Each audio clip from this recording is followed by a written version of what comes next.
Jaya Radha Madhava Kunja Bihari Radha Madhava Kunja Bihari Jaya Radha Madhava Kunja Bihari Madhava Gopi Jana Vallabha Girivardhari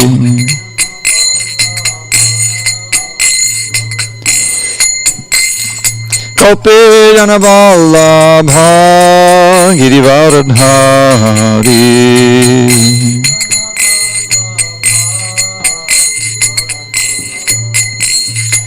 Yashodanandana Braja Janaranjana Yashodanandana Braja Janaranjana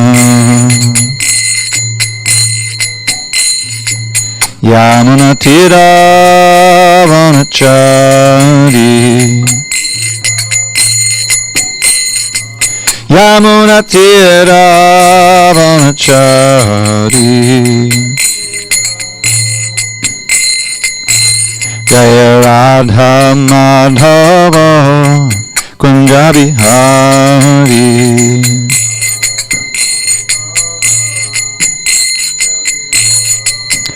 Jaya Radha Madhava Kunja Bihari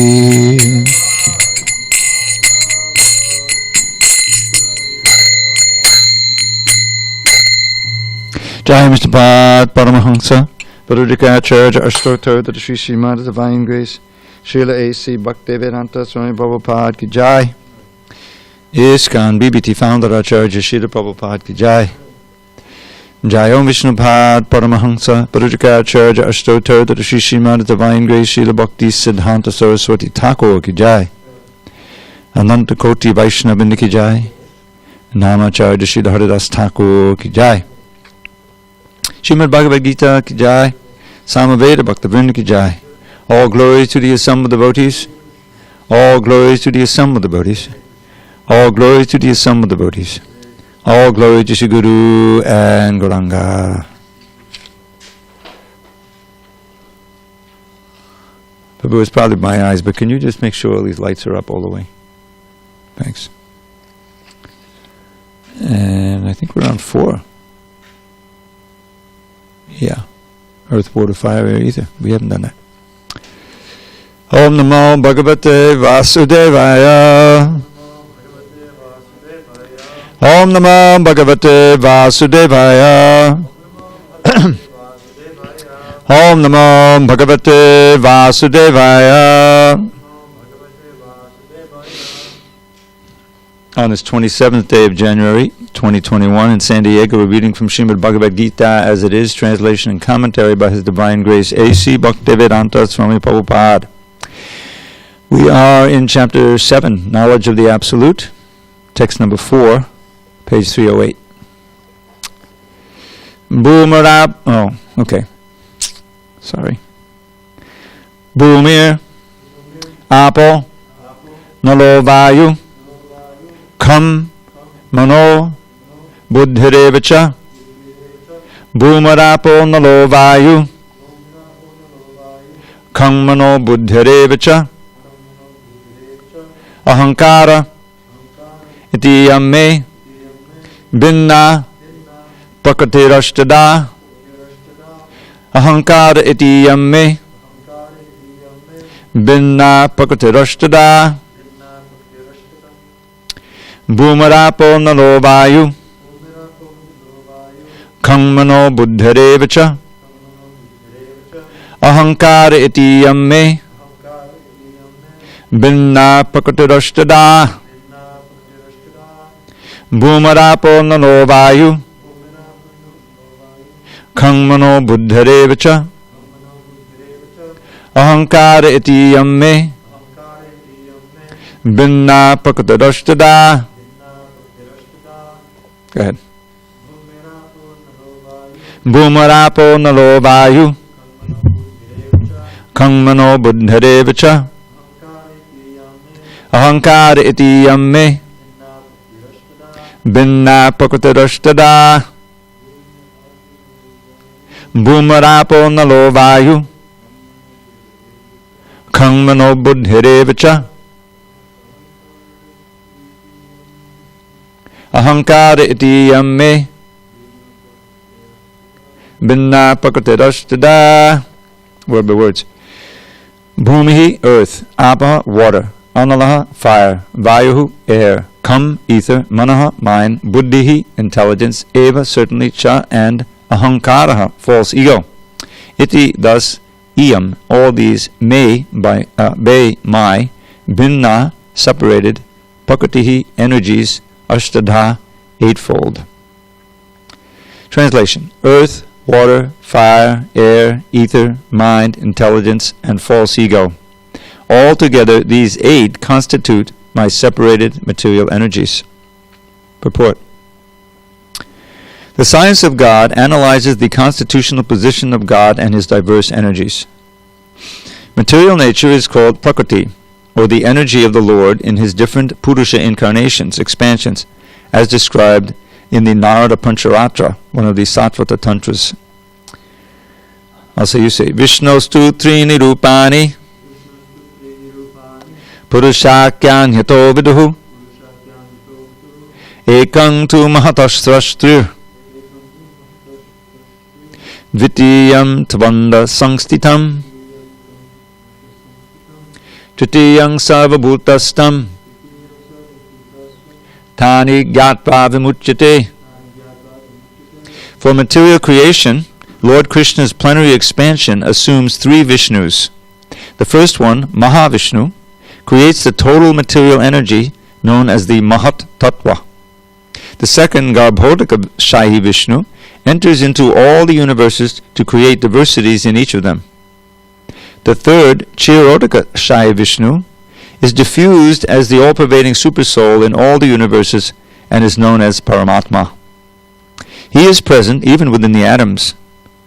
Anyone who knows these 3 Vishnus can be liberated from material entanglement. This material world is a temporary manifestation of one of the energies of the Lord. All the activities of the material world are directed by these 3 Vishnu expansions of Lord Krishna. These Purushas are called incarnations. Generally, one who does not know the science of God or Krishna assumes that this material world is for the enjoyment of the living entities, and that the living entities are the Purushas, the causes, controllers, and enjoyers of the material energy. According to the Bhagavad Gita, this atheistic conclusion is false. In the verse under discussion, it is stated that Krishna is the original cause of the material manifestation. Srimad Bhagavatam confirms this. The ingredients of the material manifestation are separated energies of the Lord. Even the Brahmajyoti, which is the ultimate goal of the impersonalists, is a spiritual energy manifested in the spiritual sky. There are no spiritual diversities in the Brahmajyoti, as there are in the Vaikuntha Lokas, and the impersonalist accepts this Brahmajyoti as the ultimate eternal goal. The Paramatma manifestation is also a temporary, all-pervasive aspect of the Chirodakashaya Vishnu. The Paramatma manifestation is not eternal in the spiritual world. Therefore, the factual absolute truth is the Supreme Personality of Godhead, Krishna. He is the complete energetic person, and he possesses different separated and internal energies. In the material energy, the principal manifestations are 8, as above mentioned. Out of these, the first 5 manifestations, namely earth, water, fire, air, and sky, are called the 5 gigantic creations, or the gross creations, within which the 5 sense objects are included. They are the manifestations of physical sound, touch, form, taste, and smell. Material science comprises these 10 items and nothing more. But the other 3 items, namely mind, intelligence, and false ego, are neglected by the materialists. Philosophers who deal with mental activities are also not perfect in knowledge because they do not know the ultimate source, Krishna. The false ego, I am, and it is mine, which constitute the basic principle of material existence. includes 10 sense organs for material activities. Intelligence refers to the total material creation, called the Mahatattva. Therefore, from the 8 separated energies of the Lord are manifest the 24 elements of the material world, which are the subject matter of Sankhya atheistic philosophy. They are originally offshoots from Krishna's energies and are separated from him. But atheistic Sankhya philosophers with a poor fund of knowledge do not know Krishna as the cause of all causes. The subject matter for discussion in the Sankhya philosophy is only the manifestation of the external energy of Krishna as it is described in the Bhagavad Gita. Om Jnana Timarandasya Jnanandana Shalakaya Chakshu Unmidatam Mena Tasmai Shri Gurave Namaha. I was born in the darkness of ignorance, but my spiritual master Srila Prabhupada opened my eyes with the torchlight of knowledge. I offer my humble obeisance unto him and to all members of Shri Parampara. So, Krishna is now going to describe his energies, inferior energies, superior energies, and then he's going to describe the interactions of those energies and how we can learn to see him in our everyday life. Because when you think about it, we live within these 8 energies. Where is there in our experience beyond earth, water, fire, air, ether, mind, intelligence, and ego? That's it. We're living within that, and in our ignorant state, we identify with it as ourselves, our little piece of that energy. We analyze the body; it's made of those constituents.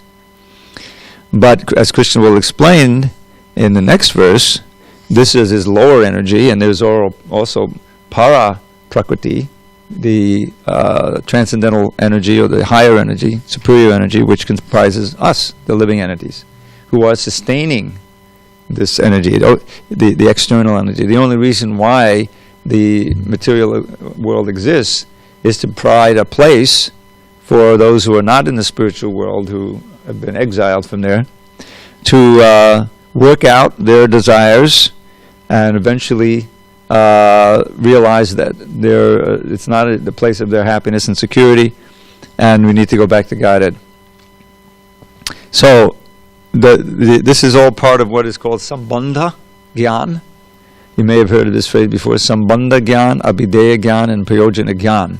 Knowledge, it's important. This is also nicely described in the teachings of Lord Chaitanya Sanatana Goswami in the Madhya Lila of the Chaitanya Charitamrita. So, in order to have our faith founded on knowledge, we have to understand where we fit in. What is this universe? What's our place in it? What's it consist of? What's the origin? How did it come about? Relationships. Sambandha means relationship. The ultimate sambandha is understanding our intimate relationship with Krishna.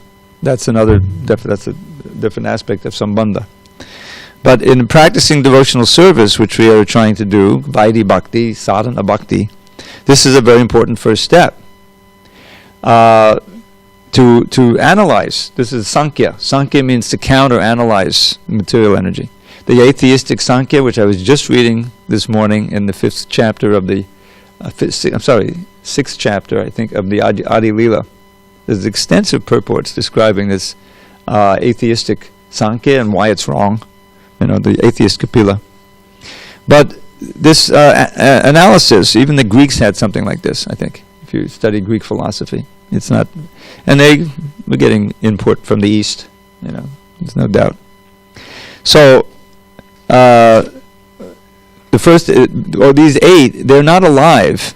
This is called Binna Prakriti, separated from Krishna. And as you explained in the next verse, this is the Apara Prakriti. This is the lower energy. So, Prabhupada explains how this manifestation, this material energy is eternal, but it's not always manifest. There's this idea of being unmanifest. At a certain intervals, just think of the breath, ingoing and outgoing breath of Mahavishnu. He's lying there in a picture there. That's the time of the manifestation of these universes. When he breathes out, all these countless universes are manifest. And And then eventually he glances at them and he injects the living entities, expands himself, as I think Prabhupada explains here, Garbo Dakashai Vishnu. Now what is all of this Shai? Shai means lying, sleeping, right? And Udaka means water or liquid, So Mahavishnu, he's lying in the causal ocean, outside of the material world. He doesn't really touch, he just touches by glancing. And all those living entities who merged within him, we've been in there, at the previous annihilation, total annihilation, we're not dead, but we're in a state of suspended animation, kind of, deep sleep. We're not aware of anything, but our karmas are still adhering to us and all this stuff. So eventually when the creation takes place, we're injected. And then comes the manifestation of all the planets and things have to take place to provide us a place and bodies to take up our karma and where we left off. So he expands his Garbhodakashaya Vishnu. These are different oceans. Karana Dakashaya, Karana means cause, causal ocean. Garbhodaka means the water within the womb. Garbha is actually a fetus. So why is that? Because each universe is just it's a empty space with a lot of coverings. These coverings, earth, water, fire, ether, each one 10 times bigger than the previous. So there's a lot of coverings with a tiny little space, relatively speaking. In that space, there's the next expansion of Vishnu. So it's described, I was just reading, well, where's he going to lie? So he fills up half the ocean with the water of perspiration. And he lies down on the Sheshanag. Man does another expansion. So he's lying on that bed. And then comes the growth of that lotus from his navel. And on top of the lotus, Brahma manifests. He's known as Ajja because he's not born in the ordinary way. He doesn't have a mother. He just has his father. So then Brahma, he meditates. He doesn't know where he came from. He eventually gets a hint from Krishna in the word. You remember the word? Tapa 3 times. So he gets it. Okay, I got to perform some austerity. So he sits down and meditates. And after a long time, Krishna initiates him in the heart with the sound of his flute. Expands all the Vedic knowledge. So Brahma becomes Vidhi. He's the repository of all the knowledge. And then he gets inspired to create. His duty is to fill up the universe with the living entities. So it's a big job, And if you read how it happens, it's not a very straightforward thing. First he creates demons come out, and they try to eat him. He creates the Kumaras. They don't have anything to do with procreation. They don't want to grow up. I won't grow up. I won't grow up. Did you ever hear that song? So they don't grow, but they're full of knowledge. So they have their own sampradaya. So Brahma gets upset, and then he frowns, and then Shiva comes out, and eventually, so he takes up a different tack. He creates these Prajapatis. Gradually, the worlds start to fill up. So meanwhile, there's another expansion, because he creates all the planets, Brahma, And on one planet, there's like Dhruvaloka, there's an ocean of milk, and on that ocean of milk, there's Chiro Dakashaya Vishnu. Kira, we know the word Kira. Chira, right? Milk, condensed milk. So this ocean of milk, he's lying there.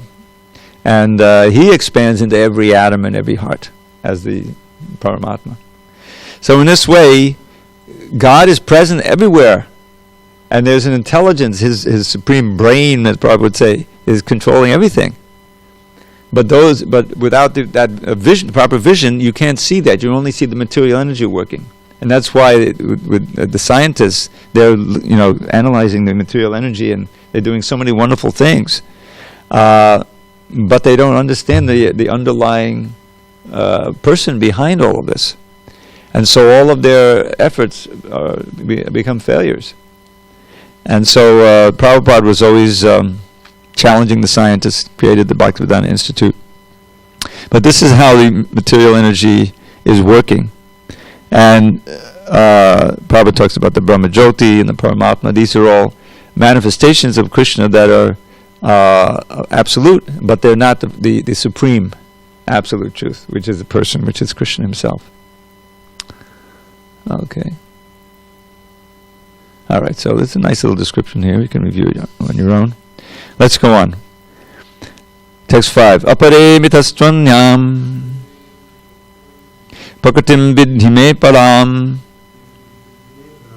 Jiva bhutam mahabaho Yayedang dharyate jagat.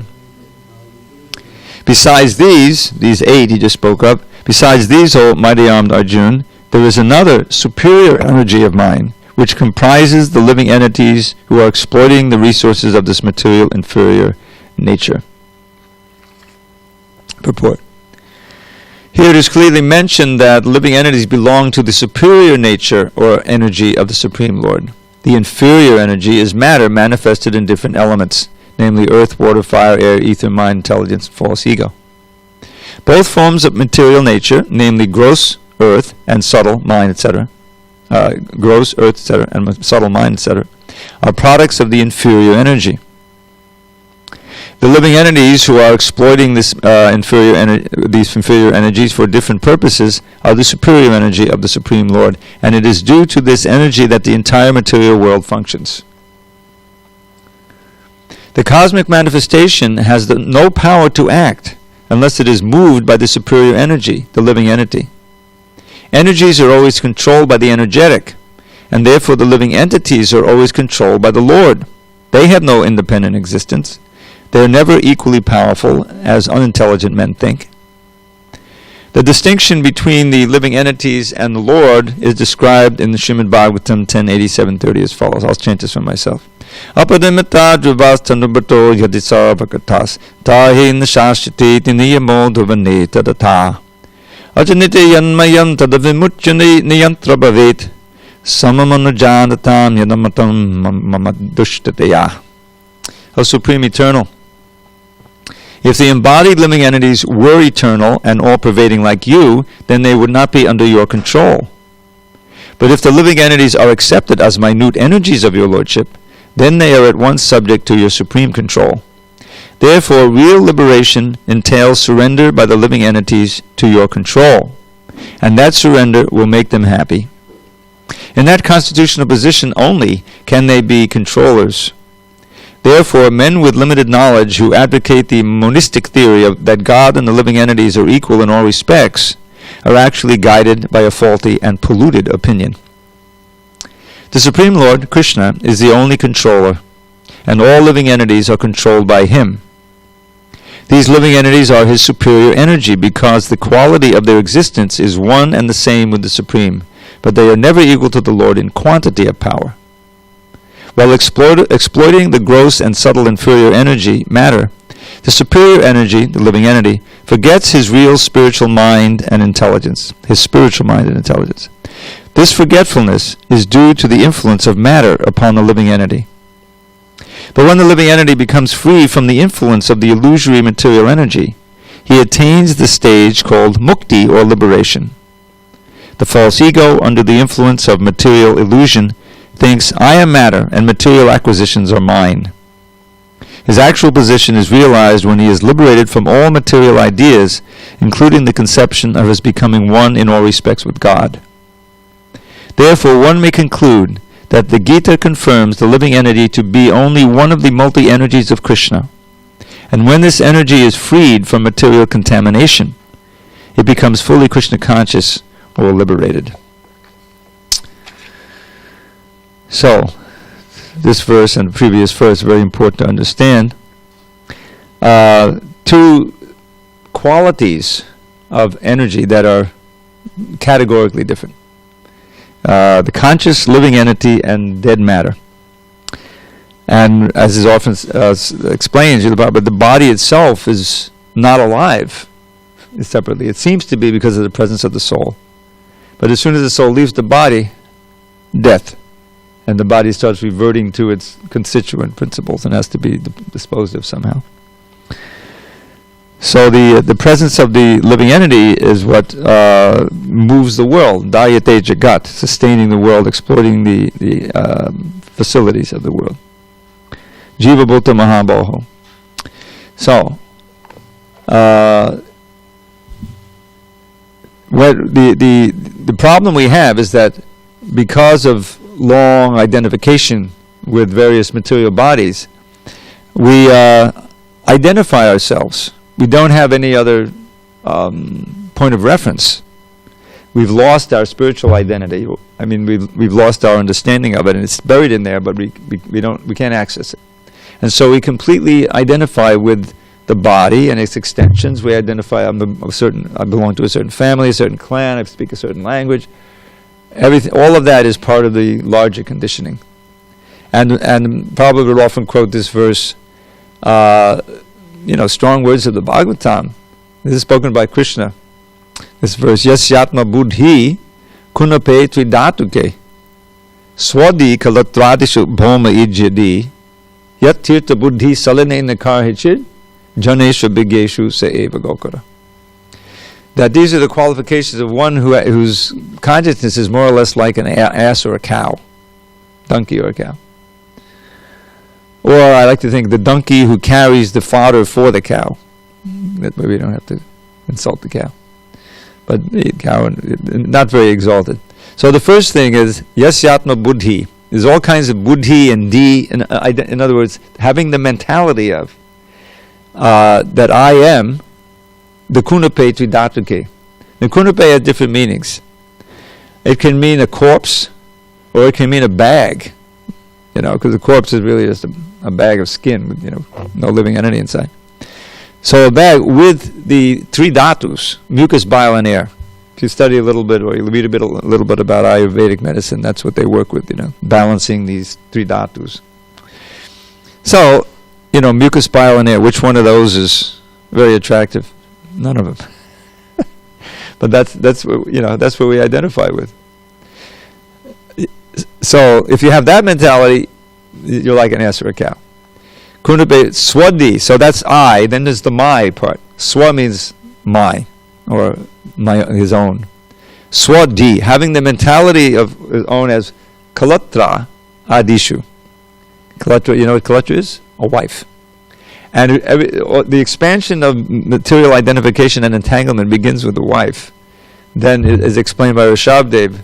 Ata griha chetra sutta apta vitta janasya mohoya mahamanedi. So once you get into the sexual relationship, or you must have that. Then, okay, in civilized world you get married. Then you have to have a griha, a place where you're meeting. And a chaitra. Now, chaitra means a field where you farm, because most civilizations are mostly agrarian. But it can generally mean just a job, apartment and a job, to support everything. So chaitra, atta griha chaitra, and then marriage. You get sutta, you get sons and daughters. Apta, relatives of all kind, because there's a larger family. You're all entangled with that, and all of this requires so much vitta, money. And when you're entangled in all of this business, that generates janasya moho yamahamameti, the illusion of I and mine, and then you're entangled. So that's Rishabdev. So Krishna is giving a same perspective, and he says swadi kalatradishu boma ijadi, and thinking that your wife and all of the expansions that come with that's yours, that's mine. Boma ijadi. Now this is an interesting phrase. It can mean that the land you're born in is worshipable. Prabhupada mostly takes it that way. Another way is to think that the forms, the clay forms of the demigods, that's worshipable. That's explained in the Bhagavatam. That's another illusion. So, but mostly in this age, the place where I'm born, that's I identify with that, right?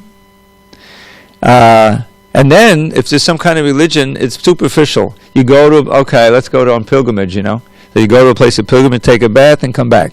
That's it. You don't inquire from the people who are living there about the absolute truth. It's all very superficial. So this is all different elements of being an illusion. That's when the higher, the para prakriti, ourselves, completely identify with the apara prakriti. That's the problem. So, let's see. And Prabhupada often makes this point, the illusion of the scientists that somehow nature is working independently, and it's like seeing a car drive, going on the street and thinking it's just the car is going. No, there's a driver in there. There's a conscious living being behind it. So all of the variety of natural things that happen, there's a consciousness behind it. Ultimately, it's Krishna, the super soul, but he delegates to the demigods. You got Vayu, you got Varuna, you got the sun god Surya. Behind all of these gross big elements, there are conscious beings who are controlling it. And when all the winds come and all the fires come, that's a reason for that. The demigods, and karma's coming. It's not accident. There's no accidents at all. So this is how things are going on, and this is part of Sambandha Gyan. There's Krishna, his expansions, creation into material energy. We're inserted inside. We're identifying. We're going life to life. This is all part of Sambandha Gyan. We have to know. So then Krishna sums up in text 6, Etadyonini bhutani sarvani chubadhariya aham krishnasya jagatah prabhavak pralayastata. All created beings have their source in these two energies. Of all that is material and all that is spiritual in this world, know for certain that I am both the origin and the dissolution. Purport. Everything that exists is a product of matter and spirit. Spirit is the basic field of creation, and matter is created by spirit. Spirit is not created at a certain stage of material development. Rather, this material world is manifested only on the basis of spiritual energy. This material body is developed because spirit is present within matter. A child grows gradually to boyhood and then to manhood because that superior energy, spirit soul, is present. Similarly, the entire cosmic manifestation of the gigantic universe is developed because of the presence of the supersoul, Vishnu. Therefore, spirit and matter, which combine to manifest this gigantic universal form, are originally two energies of the Lord, and consequently the Lord is the original cause of everything. A fragmental part and parcel of the Lord, namely the living entity, may be the cause of a big skyscraper, a big factory, or even a big city. But he cannot be the cause of a big universe. The cause of the big universe is the big soul, or the super soul.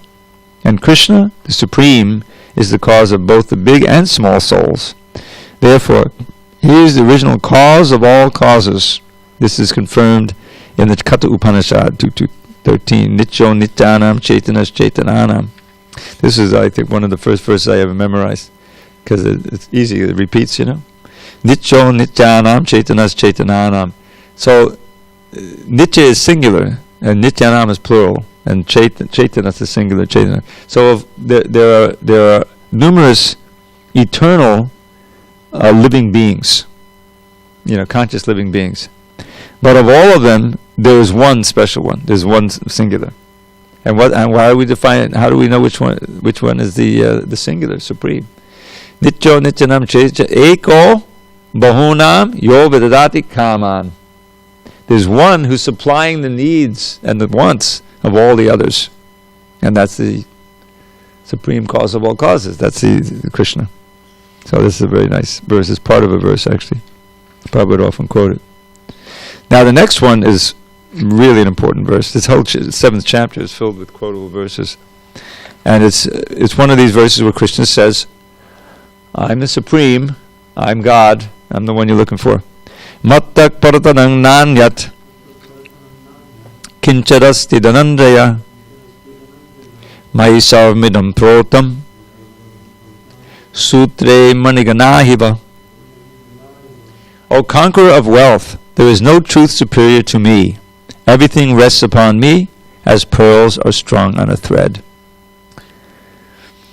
Purport. There is a common controversy over whether the Supreme Absolute Truth is personal or impersonal. As far as the Bhagavad Gita is concerned, the Absolute Truth is the personality of Godhead, Sri Krishna, and this is confirmed in every step. In this verse, in particular, it is stressed that the Absolute Truth is a person. That the personality of Godhead is the Supreme Absolute Truth is also the affirmation of the Brahma Samhita, Ishvara Parama Krishna Satchidananda Vigraha. That is, the Supreme Absolute Truth Personality of Godhead is Lord Krishna, who is the primeval Lord, the reservoir of all pleasure, Govinda, and the eternal form of complete bliss and knowledge. These authorities leave no doubt that the Absolute Truth is the Supreme Person, the cause of all causes. The Impersonalist, however, argues on the strength of the Vedic version given in the Shvetashvatara Upanishad 3.10. Tato yad uttarataram tararupam anamayam yahedad vidur amitaste bhavanti atetare dukkam evapiyanti. In the material world, Brahma, the primeval living entity within the universe, is understood to be the supreme amongst the demigods, human beings, and lower animals. But beyond Brahma, there is the Transcendence, who has no material form and is free from all material contaminations. Anyone who can know him also becomes transcendental, but those who do not know him suffer the miseries of the material world. The Impersonalist puts more stress on the word arupam. That was part of this verse from the Shvetashvatara Upanishad, arupam. But this arupam is not impersonal. It indicates the transcendental form of eternity, bliss, and knowledge, as described in the Brahma Samhita, quoted above. Satchidananda Vigraha. Vigraha means form. Other verses in the Shvetashvatara Upanishad 3:8-9 substantiate this as follows. Vedahametam purusham mahantam adityavanam tamasak parastat tameva viditvati mrityumeti nanyak panta vidyate yanaya yasmat param na param asti kinchid yasman naniyo najayo sti kinchid vriksha iva stabdho divitishtat yekas tenedam purnam purushena sarvam. I know that Supreme Personality of Godhead who is transcendental to all material conceptions of darkness.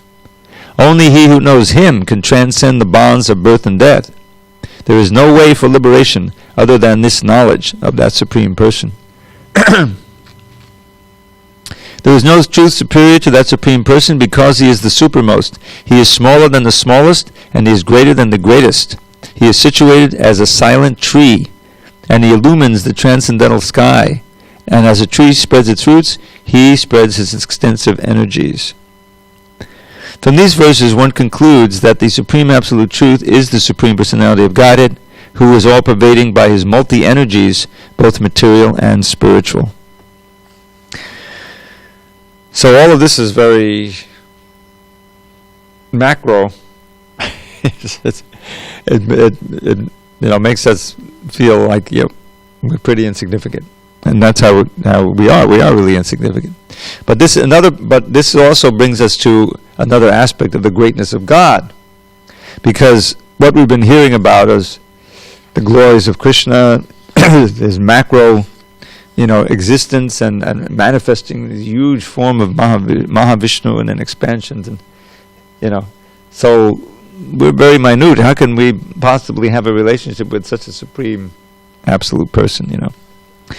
Well, that's part of Krishna's amazing infinite, existence, is that he can have a personal relationship with each one of us. This is one of the things that's so endearing about Krishna consciousness, is that it's simultaneously awe-inspiring, but also very endearing, because Krishna, if it was just like, I remember getting this pamphlet on the street. We were on Harinam, and the Christians sometimes give out these little, pamphlets for free, And so I accepted one. I wanted to see what it was. Later on I looked at. And it was, I forget what was going on, but eventually, near the end, they had the soul in heaven, at the feet of God, But the God was like huge, and there was no face. It was just like, okay, The relationship was one of infinite and infinitesimal, and you really felt that, from the picture. The idea is, no way you can see the face of God, So that's not our understanding of bhakti, Bhakti is an exchange of loving activity, really. We're servants, naturally, and our only purpose is to please Krishna. But that attracts him to relate to us on a very personal level, you know. And even though you read about the thousands and millions of gopis and cowherd boys and cows and all of these different, in the spiritual world, there seems to be no limit. But at the same time, Krishna can expand, and even in the rasa dance, he expanded to so many, and everyone, all the gopis thought each one was dancing with her alone, So just like he's expanded in everyone's heart, Krishna's personally in each one of us hearts and giving us just what we need, our intelligence for serving him, or if we don't want to, how to serve Maya. So that's and very encouraging, and the Bhagavad Gita itself gives us that perspective as well. How Krishna is relating to Arjuna. Bhaktil Sime Sakat Cheti. I'm explaining this to you because you're my devotee, because you're my friend, therefore I'll give you this, And so, and then the essential 4 verses of the Gita, in 10, 8, 9, 10, 11, the last one he says, Tesham evanukampartam aham agyana jamtamaha nashyami atmabhavastu gyatati benabhasa. Anukampa. Anukampa means compassion. And the construction of that word because the word kampa is one of the ecstatic symptoms. The trembling is the kampa, So Krishna anukampa means Krishna is sympathetic, empathetic to us. He understands just what we're feeling, and out of his compassion and empathy and sympathy, he's destroying all the darkness in our hearts. It's not some impersonal thing. Okay, he's qualified to shine the light in his. No, he personally is enlightening us. So that personal relation with God is only there in bhakti. And in the Gaudiya Vaishnava conception, it's a very, very intimate relationship. There's nothing, what can be thought of as possibly beyond this conjugal rasa, very intimate relationship with Krishna. So this is the foundation of it. And this is one thing about this verse very interesting, and that is that the metaphor Krishna is giving here, the analogy, everything is strung on me as pearls are strung on a thread, right? So if you have a nice high quality pearl necklace, you don't see the thread, you just see the pearls, right? So similarly, Krishna is in every atom, he's sustaining everything at every moment, but we can't see him because we don't have the eyes. All we can see is the gross matter. So developing that vision, if you recall, especially later chapters, is more and more about seeing. Those who see with the eyes of spiritual eyes, they can see the super soul accompanying every soul, like that. So developing that vision means purifying our consciousness, because you really see not just with the physical eye, but with your consciousness. And that's part of what we're going to be reading in the next verse. We can actually read the next verse, beginning of this series of I am the taste of water, the light of the sun and the moon, and the fragrance of the earth. I am all of these different things. So these are things we encounter every day, and we're meant to see. Oh, this is this taste that I'm tasting. Prabhupada said even any liquid, rasa can be any liquid. Even the drunkard can become Krishna conscious when he drinks his wine. He's sitting there in 22nd Avenue. He experiences on the Bowery so many drunkards. But the idea is this is where we live. Light of the sun and the moon. When do you not see the sunlight? So if we see through the eyes of the Shastra, we remember this verse, that can remind us of Krishna. It's not just the taste of water anymore. We're not just drinking water. It kicks off a remembrance of Krishna, and that's how we can cultivate our divine vision, see it transcendentally. All right, let's try it. Rasoham apsu konteya pabasmi shashisuyayo pranavaksava vedeshu shabdake paurushang nashu. O son of Kunti, I am the taste of water, the light of the sun and the moon, the syllable Om in the Vedic mantras. I am the sound in ether and the ability in man. Purport. This verse explains how the Lord is all-pervasive by his diverse material and spiritual energies. The Supreme Lord can be preliminarily perceived by his different energies, and in this way he is realized impersonally. As the demigod in the sun is a person and is perceived by his all-pervading energy, sunshine, so the Lord, although in his eternal abode, is perceived by his all-pervading diffusive energies. The taste of water is the active principle of water.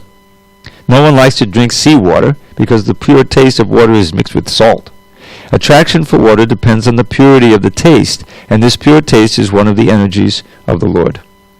The impersonalist perceives the presence of the Lord in water by its taste, and the personalist also glorifies the Lord for his kindly supplying tasty water to quench man's thirst.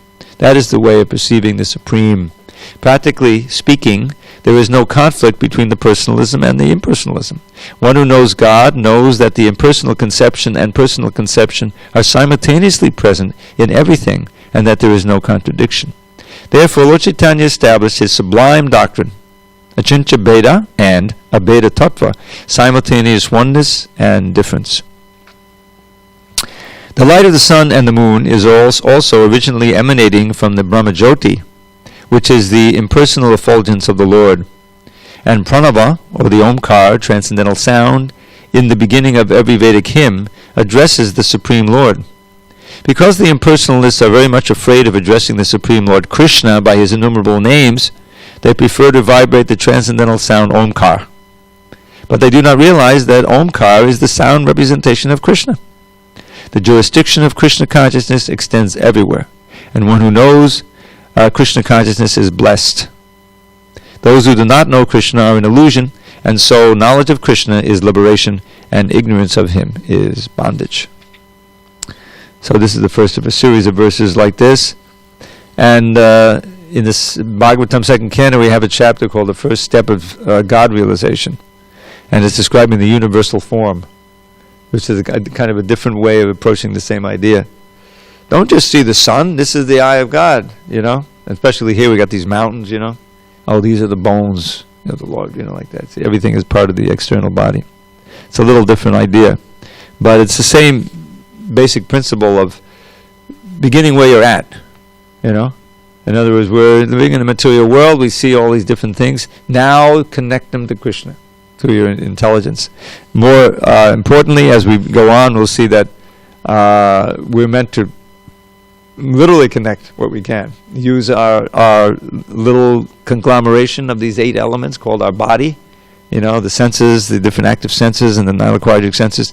Learn through the Shastra and the guides, our transcendental guides, how to live in such a way that we're connecting with Krishna through the mind, through the senses, through the ego, to act in our real ego rather than our false ego. Our actual ego is the servant of Krishna, right? Ekale Ishvara Krishna Asabha Bhritya. Krishna is the only master, everyone else is a servant. Or as Lord Chaitanya says, Jivera Swarupoi Krishnera Nityadas.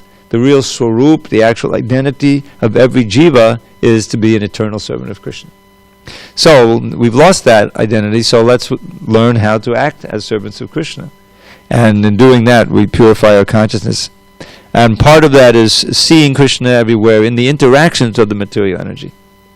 In other words, how do we see, this phenomenon? Now it's over a year of this COVID, Well, we understand that it's a big karmic reaction. What else? And it's a teaching us there's no place in this material world where you can be happy and secure. People take for granted, this is Maya's great illusion, that somehow we can control this material energy and make it, safe and secure and a source of happiness. There's always a downside to that. That the pleasures that come from contact of the senses with the objects are sources of misery, and they're temporary, they have a beginning and end. Therefore, son of Kunti, the intelligent person does not delight in them. But everyone is trying to do that. They're trying to adjust the material world so that they can maximize their pleasures of the contact with the senses. And they're just creating more and more misery. And part of it is this pandemic. If you want to, no matter how you understand how it came about, it's a vast collective lesson. And it's a teaching opportunity. It's also something to help us understand. There's no security in this world. It can come crashing down on our heads at any time. You know, I just learned of the death one devotee I knew way back in 1973. He's had his health issues, and he's older than me. But his son just died. He's 40 years old, heart attack, gone. You know, it happens. So what is that verse? Oh yeah, Deheshti mangsurudide mimatam chajasya jaya sutari cha sadama matam vimuncha pushyani sham jagadidham chanabhangatishtam vairagya raga rasiko bhava bhakti nishtam. I put it into a poem, but I'll just explain it because my poem doesn't do justice, especially to the last line. Deheshti mangsurudide, that this body is just a big bag full of bones and blood, you know. So don't be attracted to it. Don't be attached to it. Don't love the body, just a bag of flesh and blood and bone. And then it says literally, give up your sense of ownership for wife and kids and home. That's what it really said. Jaya sutari, so that progression I mentioned before. Don't get yourself into the depths of illusion of trying to build some, you know, security and all this attraction and attachment. It's just a deep well. And always see that your situation is on the platform of imminent destruction. Pashyani sham, at every moment see. Pashyani jagadidam, that this universe, your little, place in the universe, chanabhangatishtam, is situated on the platform of imminent destruction. That's what that means. So then what do? Vairagya raga. I love this phrase. Get attached to detachment. Vairagya raga. Rasiko bhava, become a rasika, means someone who can taste the pleasure of Krishna consciousness, which is not the source of misery and which doesn't have a beginning and an end. We give it a beginning and an end because we turn away from it, but we can actually come to the point of always enjoying that. Vairagya raga rasiko bhava bhakti nishtam, become firmly fixed in devotional service. So it's such a wonderful verse taught to me by Mahavishnu Maharaj, the elder. So that's the alternative, and that becomes clear in the Bhagavad Gita. We have a choice in the human form of life to try to enjoy this material world or to turn our attention back to Krishna and take up devotional service. Man mana bhavamadakta, like that. Okay, I'm sorry, I always do this because if there's any question, Tapas. Hello. Maybe he's off today. All right, so we'll adjourn and we'll have a kirtan. All glories to Srila Prabhupada. Hari Hari Bol.